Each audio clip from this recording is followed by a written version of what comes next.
અને આજે હું તમારી સાથે ગુજરાતી વિષયમાં કામ કરીશ.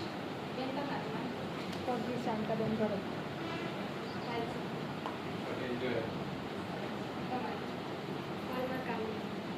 ખૂબ સરસ. તો વિદ્યાર્થી મિત્રોને વાર્તા સાંભળવી ગમે છે? તો ચલો આજે આપણે એક સરસ મજાની વાર્તા સાંભળીએ. બરાબર? તો એક આપણે સાસણગીર તમે નામ સાંભળ્યું છે. બરાબર? તો એક સાસણગીર નજીક એક ગામ આવેલું હતું અને એ ગામમાં નદી કિનારે એક માત્રાવાળા નામના દરબાર રહેતા હતા. તો આ એ દરબાર રહેતા હતા અને જે નદી કિનારો હતો આખો, તો એમાં એક દિવસ એક સિંહ અને સિંહણ પાણી પીવા આવ્યા હતા.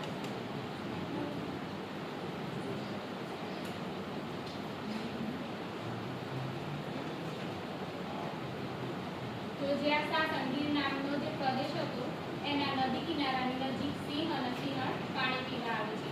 હવે જે આ પાણી પીવા આવ્યા હતા તો એમાં એક મગર રહેલો હતો પાણીમાં. તો એ સિંહણ પર હુમલો કરી અને એને મારી નાખે છે. તો અહીંયા આપણે ચિત્ર દ્વારા પણ માહિતી મેળવીએ. જોઈ શકો છો તમે બધા. બરાબર? તો આ જે મગર ખરો એ સિંહણ પર હુમલો કરી અને સિંહણને મારી નાખે છે. અને આ જે સિંહ ખરો એ પાણીમાં લાચાર બની જાય છે. બરાબર? તમે બધા જાણતા હોય તો પાણીમાં તો કોનું ખેલ હોય? મગરનો હોય. બરાબર? એમાં સિંહ પોતે લાચાર બની જાય છે અને સિંહણને બચાવી શકતો નથી. હવે આપણને ખબર હોય તો આપણે બદલો લેવાની ભાવનાથી જે સિંહ હોય છે એ નદી કિનારે બેસી રહે છે મગરની રાહ જોઈ. હવે જે આ બધું જે આખું આપણે જે દ્રશ્ય બન્યું એ જે માત્રાવાળા દરબાર તમને મેં વાત કરી ને એમ દૂરથી જોઈ રહ્યા હતા. બરાબર? તો આ જે ચાલી રહ્યું હતું એ પછી થોડા દિવસો વીતી ગયા અને પછી જે આ સિંહ હતો એને જોયું તો મગર પાણીમાં આવ્યો. બરાબર? તો સિંહે શું કર્યું? તો એને એમ પર ઢોંગ કરો એમ પાણી પીવાનું ઢોંગ કરીને મગરને એક છીછરા પાણીમાં લઈ આવ્યા અને એના પર હુમલો કર્યો સિંહે અને મગરને મારી નાખ્યો. હવે આ બંને વચ્ચે જે તકરાર થઈ તેમાં બંને ઘાયલ તો થાય જ, તેમાં સિંહ પણ ઘાયલ થયો. બરાબર? અને જ્યાં માત્રાવાળા દરબાર હતા એમનાથી આ સિંહની આ વેદના જોવાઈ નહીં. એટલે કે એમને શું કર્યું? તો સિંહની સેવા ચાકરી કરી. બરાબર? અને એને એકદમ સાચું કરી દીધું. જો તમે અહીંયા જોઈ શકો છો. બરાબર? એની સેવા ચાકરી કરી અને સિંહને એકદમ સાચું કરી દીધું. હવે આપણે બી હોય તો કોઈ વ્યક્તિ આપણી મદદ કરો તો આપણે એમને જલ્દીથી ભૂલી શકતા નથી. બરાબર? તો આ સિંહે કઈ રીતે ભૂલે એને? તો પછી આ જે માત્રાવાળા દરબાર અને સિંહ હતો એ બંને વચ્ચે એકદમ પાકી દોસ્તી થઈ ગઈ. બરાબર? અને આખો દિવસ સિંહ માત્રાવાળાની જોડે જ રહે. પછી અહીં ખેતરમાં જાય તો એની જોડે જાય, પછી એમ તો કોઈ કામમાં એની જોડે રહે. એટલે એ બંને વચ્ચે એટલી પાકી મિત્રતા થઈ ગઈ. હવે શું કર્યું? તો થોડા વર્ષો વીતી ગયા એમાં માત્રાવાળા જે દરબાર હતો તેની શારીરિક તંદુરસ્તી લથડાઈ જાય છે. એટલે તેઓ કોઈ કારણસર બીમાર પડે છે અને મૃત્યુ પામે છે. હવે થાય છે શું? તો આજે બીમાર પડે માતાવાળા દરબાર અને એ મૃત્યુ પામે તો સિંહ પણ એમની અંતિમ યાત્રામાં જોડાય. બરાબર? કેટલી પાકી મિત્રતા હતી તો એ પણ એની અંતિમ યાત્રામાં જોડાય છે. અને જે આ બધું આખું જે દ્રશ્ય ખરું એ બધા ગામવાળા બધા લોકો એમ તો જોઈને એનું હૃદય પણ કંપ્યું ઉઠે. તમે આવું દ્રશ્ય જુઓ અને જેટલી વેદના ગામના લોકો નથી એનાથી વધારે વેદનાનો અનુભવ સિંહ પોતે કરે છે. બરાબર? હવે એને ખબર હતી તો એને પોતાનો જેના માટે ગામમાં રહેતો હતો એ તો હવે રહે નથી, તો એ જંગલ તરફ જતો રહે છે. કેમ તો એને ખબર હતી કે જેના માટે ગામમાં રહેતો હતો એ તો હવે રહ્યા નથી. બરાબર? પડી બધા વાર્તામાં ખબર? તો ચલો હું તમને હવે આના પરથી કેટલાક પ્રશ્નો પૂછીશ જેને જવાબ આવડે એ પોતાનો હાથ ઊંચો કરીને જવાબ આપશે અને સમૂહમાં કોઈ જવાબ નહીં આપે. ગામના નદી કિનારે કોણ કોણ પાણી પીવા જાય છે?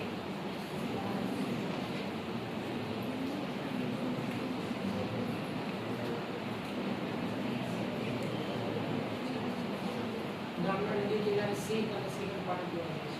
ખૂબ સરસ. સિંહણ પર કોણ હુમલો કરે છે? સિંહણ પર મગર હુમલો કરે છે. ખૂબ સરસ. માત્રાવાળાની અંતિમ યાત્રામાં કોણ જોડાય છે?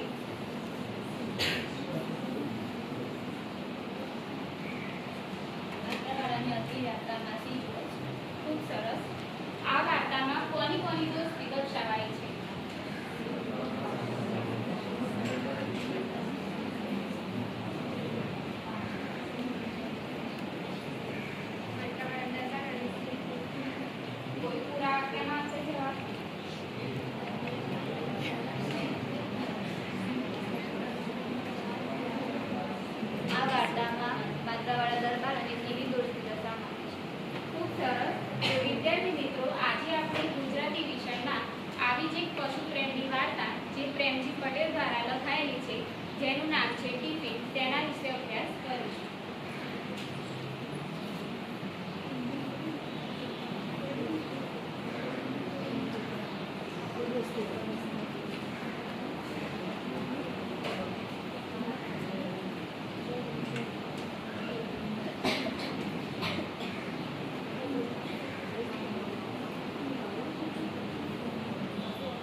જે લઘુકથાના લેખક ખરા તેમનું નામ છે પ્રેમજીભાઈ સોમાભાઈ પટેલ અને તેમનો જન્મ 12/2/1955 રોજ થયો હતો અને તેઓ સાબરકાંઠા જિલ્લાના તલોદ તાલુકાના ખેરોલ ગામના વતની હતા અને તેઓ અધ્યાપક તરીકે પણ કાર્યરત હતા.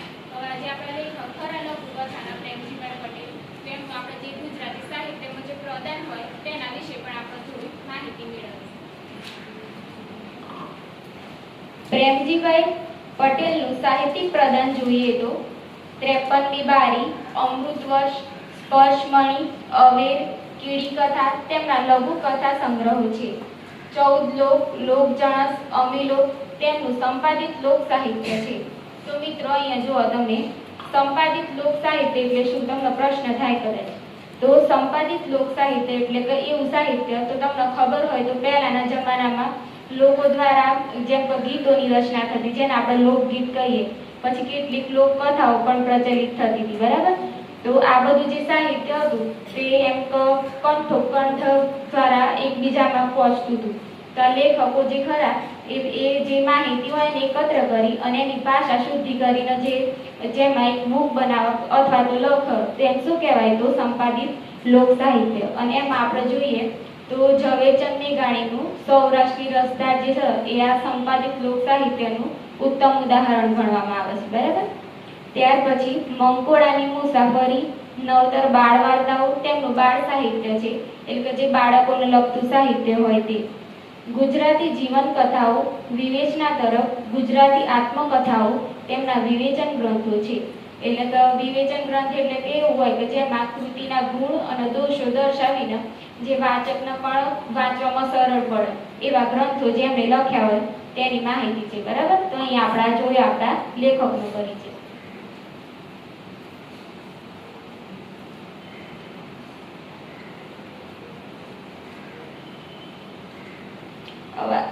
આપણી જે આ વાર્તા ખરી તેની આપણે પહેલા થોડી ટૂંકું એમ જોઈ લઈએ કે એમાં શું કહેવા માંગે છે. તો આ લઘુકથામાં એક માર્મિક ઘટના વર્ણવવામાં આવી છે.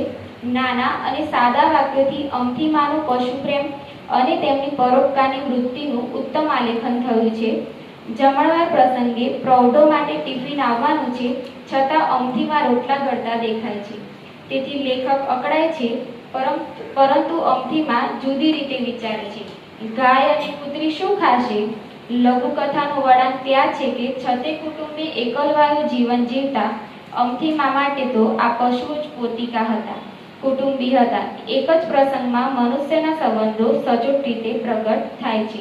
તે આ લઘુકથાની વિશેષતા છે, બરાબર. એટલે કે અહીંયા જે આપણી આ લઘુકથા ખરી એનું આપણે તમને ટૂંકમાં કહ્યું, બરાબર. હવે આપણે એનો વિસ્તારથી જોઈએ અને એમાં જે વચ્ચે સમાનાર્થી શબ્દો, તળપદા શબ્દો અને શબ્દ સમૂહ જે આવશે એની માહિતી પણ આપણે મેળવીશું.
હવે આપણે જે લઘુકથા કરી તો એનું તમારી સમક્ષ પહેલા વાંચન કરીશ, જે આપ સૌ શાંતિથી સાંભળજો.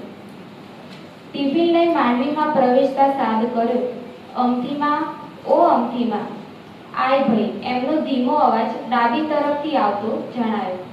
ત્યાં ગયો તો રોટલા ઘડવાનું ચાલ્યું, ટક ટક ટક. આ ડોશી તો ખરા છે, કહીને ગયો તો કે હું તમને જાતે આવીને ટિફિન. જમણવારની ગમે તેટલી ધમાલ હશે પણ એક દિવસ પૂરતા તો ધુમાડાથી બચે પણ અમથીમાં જેનું નામ. મેં કહ્યું એ ખરું માજી, કહ્યું તું તો ખરું કે ટિફિન. હા, તે સારું કર્યું. તો આ રોટલાનું વૈતરું શું કામ? તેમણે મારી તરફ જોયું, હળવાશથી કહે, હું ધરાઈ જાઉં, પણ આ સામે બેઠી કાળવી અને ગોરવી હમણાં આવશે. એ બંનેને શો જવાબ આપવાનો? માજીનો ઈશારો ક્ષણિક વીત્યા બાદ સમજાયો કે કાળી કૂતરી અને ગોરી ગાયની વાત કરે છે. અટકીને આગળ કહે, બે જીવ નેહાકા નાખે તો મારું ખાધેલું. ડોશી જાણે પોતાના કુટુંબીજનોની વાત કરતા હોય એમ બોલ્યા. એટલે કે હવે તમે જે સાંભળ્યું હવે એને આપણે વિસ્તારથી વાર્તા ચિત્ર દ્વારા સમજીએ. એટલે કે વચ્ચે વચ્ચે હું તમને ચિત્રો પણ બતાવીશ જેનાથી તમને વધારે સારી રીતે સમજાય. બરાબર? તો આપણે આ વિષય વસ્તુનો વિસ્તારથી સમજીએ. ટિફિન લઈ માંડવીમાં પ્રવેશતા સાદ કર્યો.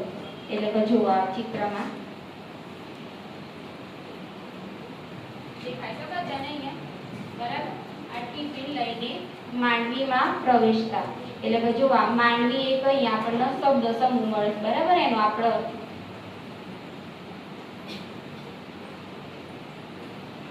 માંડવી એટલે કે ઘર આગળની ઊંચી આપણી બેઠક હોય, બધાને ઘરે હશે. બરાબર? ઘર આંગણામાં તેને શું કહેવાય? માંડવી અથવા રવેશી કહેવાય. એ શબ્દ સમૂહ માટે એક શબ્દ.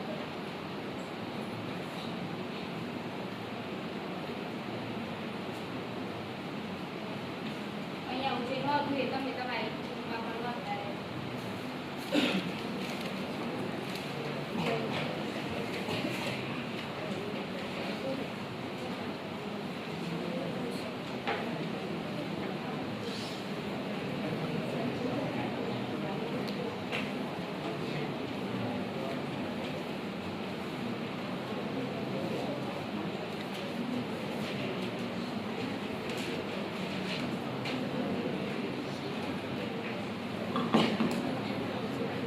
તો જે આ લેખક હતા એ ટિફિન લઈને માંડવીમાં પ્રવેશ્યા એટલે તેમના ઘર આંગણાની જગ્યાએ પ્રવેશ્યા અને એમને સાદ કર્યું. સાદ એટલે કે અવાજ કર્યો.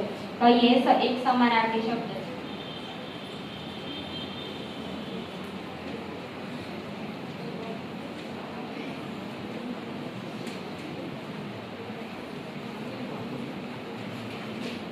અમથીમાં એ અમથીમાં એટલે કે જેમની માતા હતી એમને બોલાવો સારી રીતે.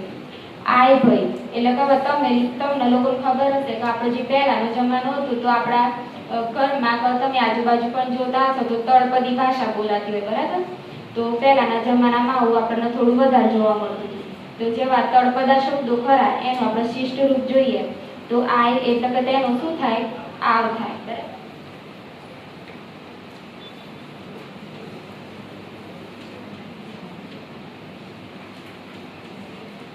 અને આપણે ખોઈ કરીએ તો એનું શિષ્ટ રૂપ શું થાય? તો કાય થાય.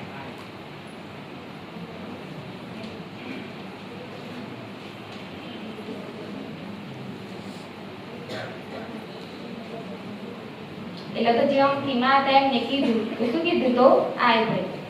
એમનો ધીમો અવાજ ડાબી તરફથી આવતો જણાયો. એટલે કે આ જે લેખક હતા તેમને જ્યારે એમને અમથીમાને બોલાયા તેમનો અવાજ કઈ બાજુથી આવતો જણાયો? તો ડાબી તરફથી. એટલે કે લેખક ત્યાં જાય છે. ત્યાં ગયો તો રોટલા ઘડવાનું ચાલે ટક ટક ટક. એટલે કે તમને ખબર હશે ને આપણા ઘરે પણ મમ્મી રસોઈ બનાવતા હોય તો અવાજ આવે ને રોટલા ઘડવાનો. જેનો એમ ધ્યાન આપ્યું એને ખબર હશે. બરાબર? તો રોટલા ઘડવાનું એવું ચાલુ હતું તો ટક ટક ટક એવો એમનો અવાજ આવ્યો. આ ડોશી તો ખરા છે કહીને તો ગયો તો કે હું તમને જાતે આવીને ટિફિન. એટલે કે આજે આપણા વાર્તા નાયક હતા એમને કીધું તો તમને એમ કહ્યું તો ગયું હતું કે તમારા માટે ટિફિન લાવ્યું છે. તેમને એવો પ્રશ્ન થાય તો પણ કેમ આ રોટલા ઘડે છે?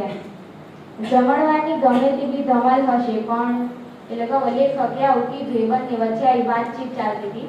અહીંયા તમે જોઈ શકો. બરાબર? આ જો ટિફિન લઈને આવ્યા હતા અને આવી વાતચીત ચાલતી હતી બંને વચ્ચે.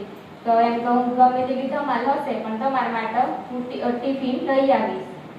એક દિવસ પૂરતો તો ધુમાડાથી બચે પણ અમથીમાં જેનું નામ. એટલે કે આ વાર્તાના કેવું કીધું તો હવે તમને ખબર હોય તો પહેલાના જમાનામાં મોટા ભાગે આપણે ચૂલા પર જ રસોઈ થતી હતી. બરાબર? તો હવે ચૂલા પર રસોઈ થાય તેના ધુમાડાથી આપણને આંખોએ બળે. તો આ લેખકે એમની માતા માટે એવું વિચાર્યું તો એક દિવસ તો આ બચત પણ અમથીમાં જેનું નામ, અને લઈ અમથીમાં એટલે કેવી એકદમ પ્રેમાળમાં આવે, બરાબર, તો જેને બધાની ચિંતા થતી હોય એવી નામ, તો અમથીમાં જેનું નામ. મેં કહ્યું એ ખરું, માજી કહ્યું તું તો ખરું કે ટિફિન, એટલે અહીંયા જો આ વાક્ય આપણને અધૂરું આપ્યું છે, એટલે કે એમને કીધું તું કે હું તમારા માટે ટિફિન લઈ આવીશ. હા તે સારું કર્યું, એટલે અમથીમાં એ સામે એવો જવાબ આપ્યો કે હા તે સારું કર્યું ટિફિન લાવીને. તો આ રોટલાનું વૈતરું શું કામ, એટલે કે જો આ વૈતરું શબ્દ આવે અહીંયા એ પણ શબ્દ સમૂહ માટે એક શબ્દ બને છે. એટલે વૈતરું એટલે શું, જે વધારાનું જે આપણે કામ કરીએ જેની જરૂર ના હોય એવું કામ, એને શું કહેવાય, વૈતરું કહેવાય, બરાબર.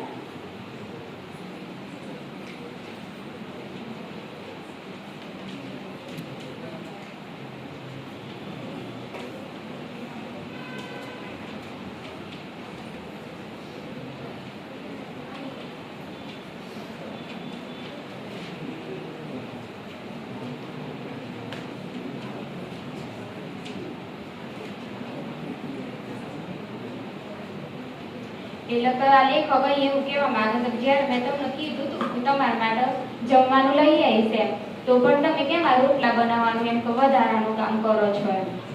તેમણે મારી તરફ જોયું, હળવાશથી કહે, એટલે તો વાર્તાના એના પણ એવું કહે છે કે અમથીમાં હતા એમને એમની તરફ જોયું અને કીધું, હું ધરાઈ જાઉં પણ આ સામે બેઠી કાળવી અને ઘોરવી હમણાં આવશે. એટલે કે જો અહીંયા પાછો બીજો એક આપણને તળપદો શબ્દ જોવા મળ્યો, હું. આપણે નહીં કહેતા ઘેર બોલતા હોઈએ તો હું કહીએ, બરાબર, તેનું શિષ્ટ રૂપ શું થાય, તો હું થાય.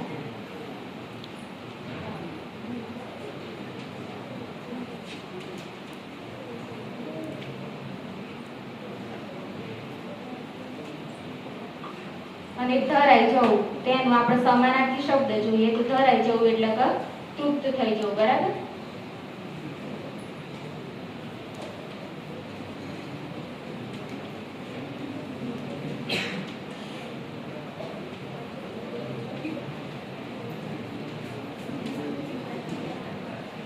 એટલે કઈ અમથીમાં એવું કહેશે કે આ ટિફિનથી હું તો ધરાઈ જઈશ, પણ જ્યાં કાળવી અને ઘૂરવી એ આવશે તો એમનું શું એમ.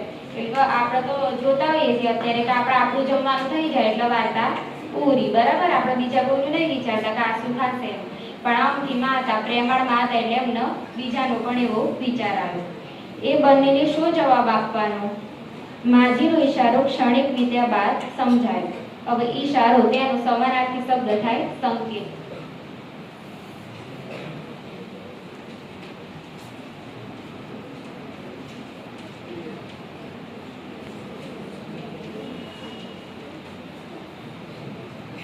એટલે કે જ્યાં અમથીમાં હતા એમનો ઈશારો થોડી વાર પછી લેખકને સમજાવે. આપણે જોઈએ કે કાળી કૂતરી અને ઘોરી ગાયની વાત કરે છે.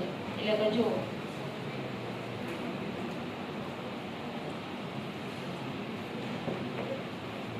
દેખાય છે બધાને અહીંયા, કાળી કૂતરી અને ઘોરી ગાય આ રીતે તમારા ઘરે પણ આવતા હશે પ્રાણીઓ, બરાબર.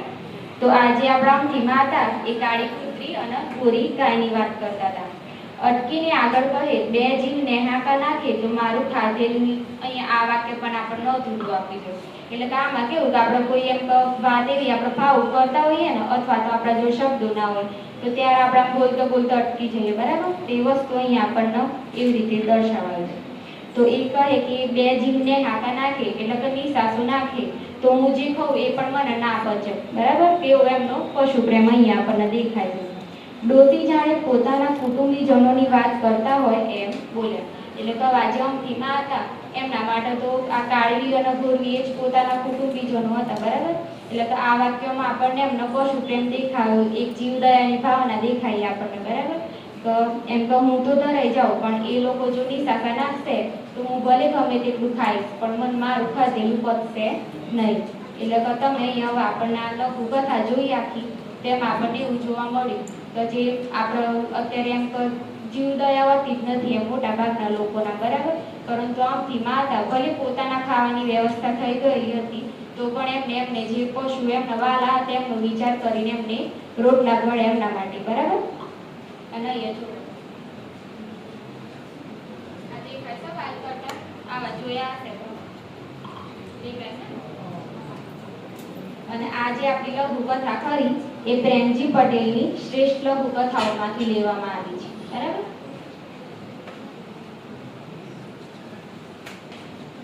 લખાઈ ગઈ આ બધા?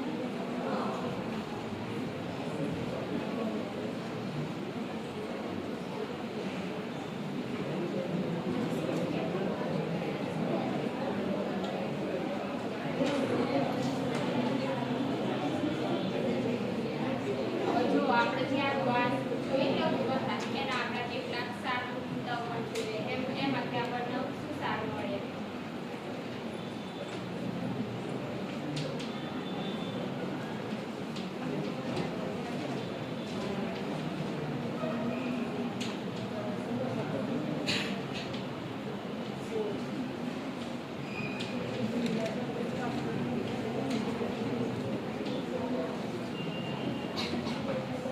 તો જુઓ આપણામાં જોયું તો દરેક માણસ પહેલા શું ઈચ્છતું હોય? પ્રેમ ઈચ્છતું હોય. બરાબર? એકબીજા જોડે. તો પહેલો મુદ્દો આપણને એ મળે.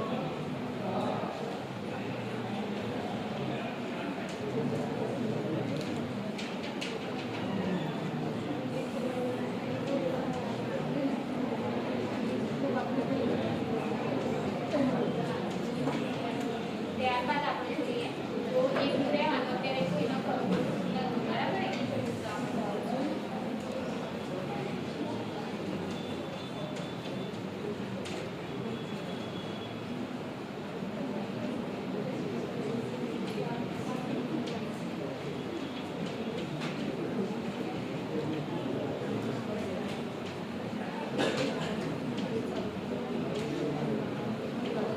બીજું જોઈએ આપણે તો અહીંયા જે કાળવી અને ગોરવી એટલે કે જે કૂતરી અને ગાય હતા એ જ આપણે જે ડોશી એટલે કે અંકિમાનો સહારો હતા. બરાબર?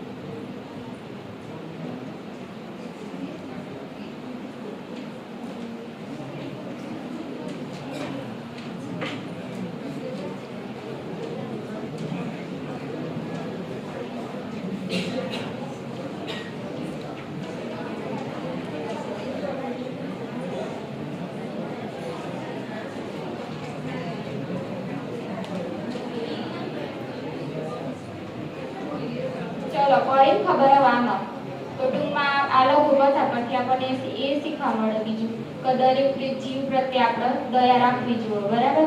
અને જે આપણી આજુબાજુ પણ પશુઓ હોય અથવા પક્ષીઓ બી હોય તેમની પણ આપણે એમની પણ સેવા કરવી જોઈએ અથવા આપણે એમનું પણ ધ્યાન રાખવું જોઈએ. અને અત્યારે તમે જોતા હશો તો ઘણા લોકોના ઘરે પાલતુ પ્રાણીઓ હોય. બરાબર? મારા ઘરે બી 3 છે. એક કૂતરી, કૂતરો, બિલાડી બધું છે. મારા સાસુ બહુ જ ગમે રાખવામાં. બરાબર? એટલે એક એમનું પણ એવું એમ અમે ઘેર આવે ને એટલે તરત જ આવી જાય એમની જોડે એવું. એટલે તમારા ઘરે બી એવું હશે. અને ઘણા તો આપણે એમ કે ગાડીમાં લઈ જતા ને એમ બી જોતા હશો. પણ આમાં કેવું બને ઘણી વાર કે આપણા ઘરનું જે પાલતુ પ્રાણીઓ એનું તો ધ્યાન રાખતા હોય પણ જે ગલીમાં કૂતરો ફરતો હોય ને એને પાછા મારતા હોઈએ એમ. એટલે કે એવું ના રાખવું જોઈએ કે પોતાના પ્રાણીઓ એનું જ આપણે ધ્યાન રાખીએ. બરાબર? દરેકનું આપણે રાખવું જોઈએ. અને એમને હવે આપણને ખબર હોય તો રોટલી મૂકીએ પછી આપણા ઘરે જે વધુ હોય એમને આપણે મૂકવું જોઈએ. એટલે આ માટે જીવ દયા દર્શાવવામાં આવી છે. અને હવે ઘણા લોકો એવા બી હોય કે એકલા રહેતા હોય ને તો આવા પ્રાણી એમનો સહારો એમ કે બની રહેતા હોય. બરાબર? તમે ઘણી જગ્યાએ આવું પણ જોયું હશે. તો આ વાર્તા એટલે કે આ લઘુ વાર્તા કરી એના પરથી આપણને આ બોધ મળ્યું. બરાબર?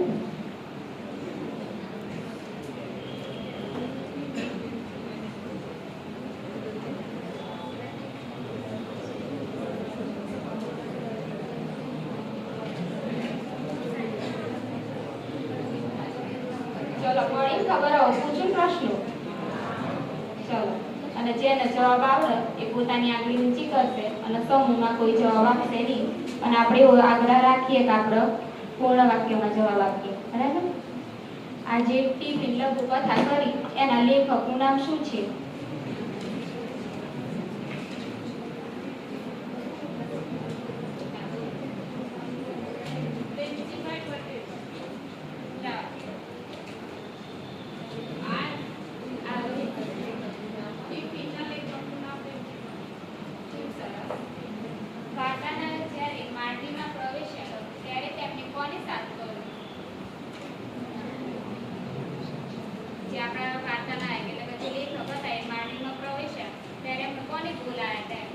કોણ બોલાયા?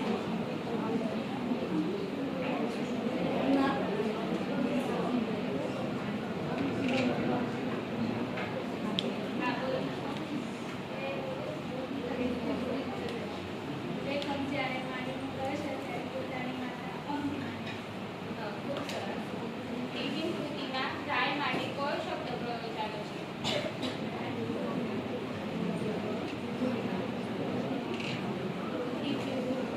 એમાં ગાય ખૂબ સરસ. આ વાર્તા શેમાંથી લેવામાં આવી છે?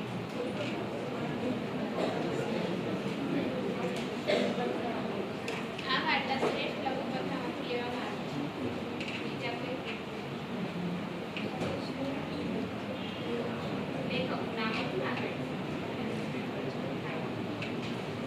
આ વાર્તા વૈદિક પંડિતની શ્રેષ્ઠ લઘુકથામાંથી લેવાય છે. ખૂબ સરસ. હવે આજે આપણે આખું શીખેલો ભૂગોળ થાય એમાંથી તમે શું શીખ્યા? આપણને શું બોધ મળે?